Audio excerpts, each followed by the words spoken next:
இன்னைக்கு நம்ம கிச்சன்ல வெங்காய புளி குழம்பு பண்ண போறோம்.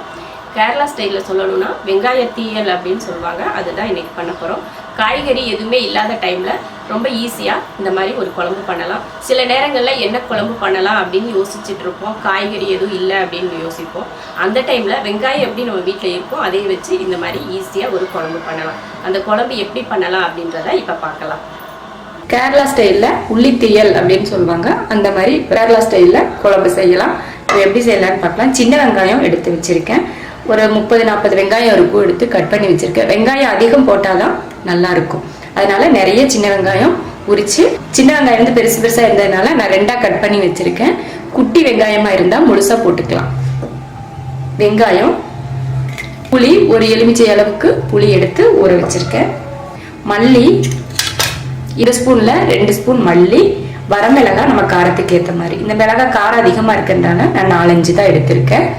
அப்புறம் தேங்காய் துருவல், 1/2 மூடி தேங்காய் துருவல் எடுத்திருக்கேன். சின்ன தேங்காயில் 1/2 மூடி துருவல். இப்போ இதெல்லாம் வறுக்க போகிறோம். மல்லி, மிளகாய், தேங்காய். தேங்காய் வந்து நல்லா ப்ரௌன் கலராக வரணும், அந்த அளவுக்கு வறுக்கணும்.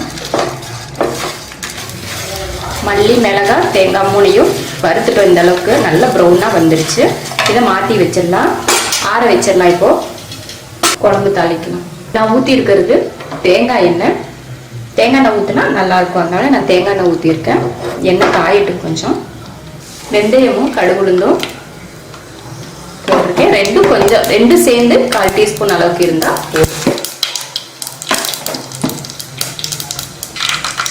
கொஞ்சம் கருவேப்பிலை,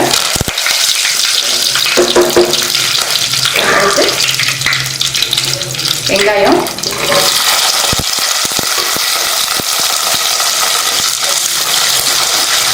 வெங்காயம் நல்லா வதங்கணும்.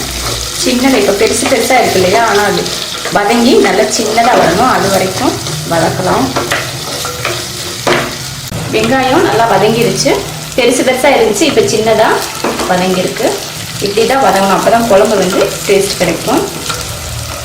இப்போது புளி எடுத்தோம், அதை கரைச்சி இதில் ஊற்றிடலாம்.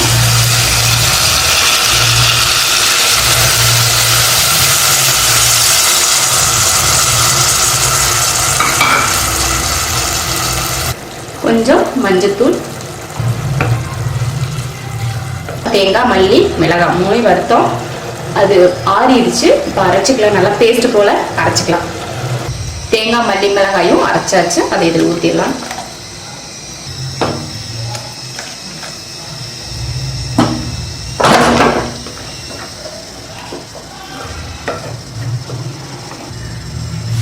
தேவையான உப்பு, குழம்புக்கு தேவையான அளவுக்கு தண்ணி ஊற்றிக்கலாம். நிறைய தண்ணி ஊற்ற வேண்டாம், கொஞ்சம் ஊற்றினா போதும்.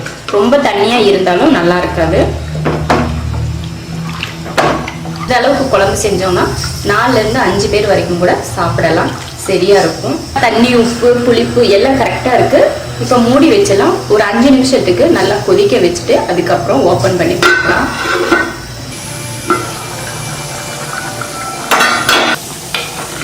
குழம்பு ரெடி ஆயிடுச்சு. இதுக்கு தக்காளி எல்லாம் போட தேவையில்லை. நம்ம வெங்காய குழம்பு ரெடி ஆயிடுச்சு. இதில் சொல்லணும்னா உள்ளித்தீயல் ரெடி ஆயிடுச்சு. சாப்பாட்டுக்கு ஊற்றி சாப்பிட்டா ரொம்ப நல்லாயிருக்கும்.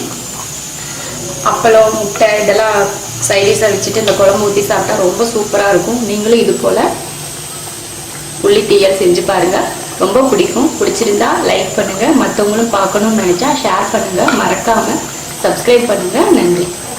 குழம்பு ரெடி ஆயிடுச்சு. இப்போ அடுப்பை ஆஃப் பண்ணிடலாம்.